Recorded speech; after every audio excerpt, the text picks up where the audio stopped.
sur un tome 2. Et oui, tout simplement parce que je vous ai fait le tome 1 il n'y a pas très longtemps, normalement. Le tome 2, en l'occurrence, c'est... Oui, je l'ai rendu à la bibliothèque. Le tome 2 de Mortal Instruments, les origines. Mortal Instruments de Cassandra Clare.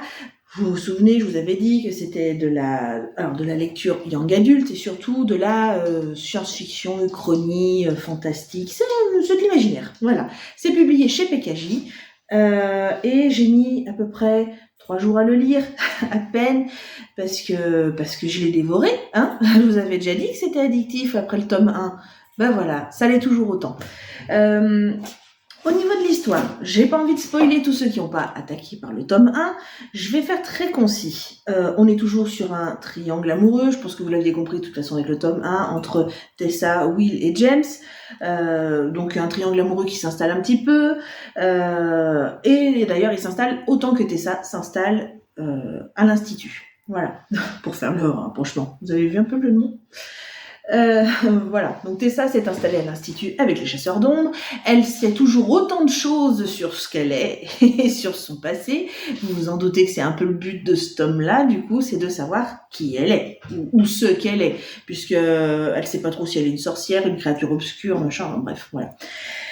Nos héros vont se retrouver plongés au cœur de cette enquête pour savoir d'où vient Tessa et puis pour savoir ce que veut le magistère. Il y a toujours autant de mystères autour de cette histoire. Donc voilà. Et ils sont pris au piège au milieu de complots.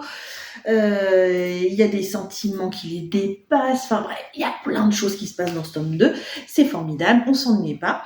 Et je vais pas en dire plus sur l'histoire parce que j'ai pas envie de gâcher le plaisir de ceux qui voudraient se lancer. Je pense que vous avez compris que je suis toujours autant absorbée par cette aventure. Comme je vous ai dit, je l'ai dévoré je l'ai commencé le 12, je l'ai fini le 16, 3 jours. Les personnages sont toujours aussi attachants. Franchement, je sais pas quoi vous dire d'autre. Ouais, ils sont attachants, ils sont marrants, on s'ennuie pas. Il y a du romantisme, il y a de l'aventure, il y a de la magie, il y a de l'humour, il y a tout ce qu'il faut, il y a tous les bons ingrédients pour faire un bon roman.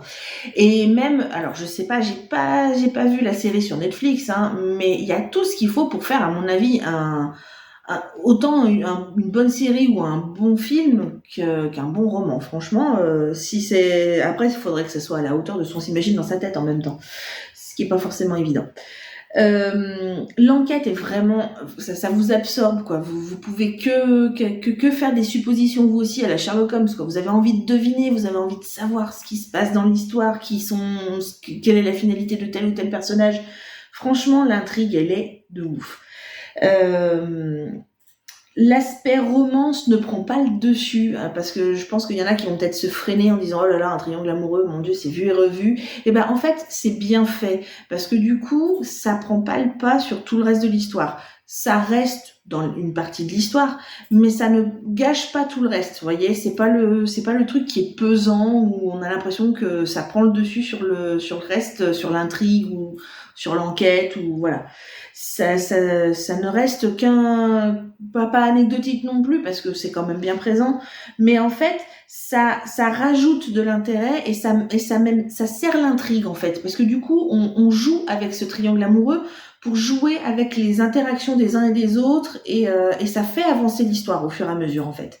Donc c'est ça qui est vraiment intéressant. C'est ce jeu dans ce triangle amoureux qui fait que ça avance aussi au niveau de l'histoire. On s'embourbe pas là-dedans, voilà. Donc ça c'est vraiment cool et on se lasse pas du coup.